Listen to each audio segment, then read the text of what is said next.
Ringgit dijangka terus mengukuh pada tahun ini diniagakan pada RM4.50 berbanding dolar Amerika Syarikat pada akhir 2024 didorong oleh kedudukan ekonomi negara yang positif.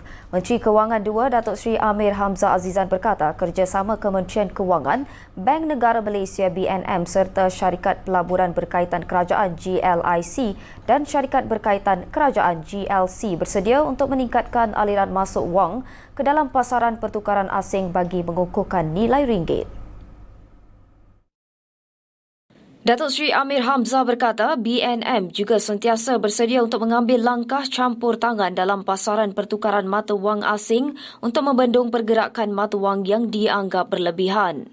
Sebagai contoh, BNM akan menjual mata wang US dollar daripada reserve-nya untuk menyekat kelemahan ringgit yang berlebihan. Kita juga telah nampak tanda-tanda yang baik daripada segi ekonomi. Bursa telah pun meningkat sebanyak 7% tahun ini.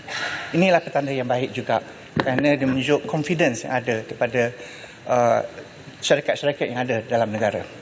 Kalau kita lihat juga daripada segi penganalisa perbankan, mereka merasakan ringgit adalah mungkin di tahap yang antara 8 ke 10% lebih rendah daripada apa yang sepatutnya berada. Dengan data-data saya katakan sebelum ini, kita merasa ringgit akan terus mengukuh dan dijangka daripada analisa perbankan, ringgit akan mengukuh ke tahap RM4.50 sebelum hujung tahun ini.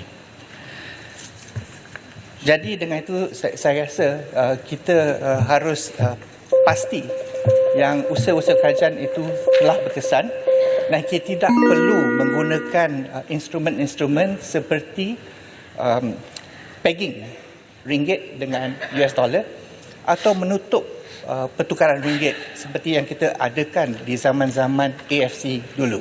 Berdasarkan analisis oleh penganalisis, Datuk Seri Amir Hamzah berkata ringgit pada masa ini terkurang nilai antara 8% dan 10% berbanding paras yang sepatutnya pada masa ini.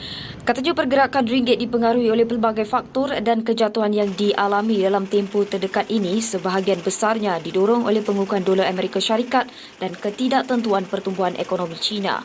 Beliau berkata faktor ini turut memberi kesan kepada mata wang serantau lain.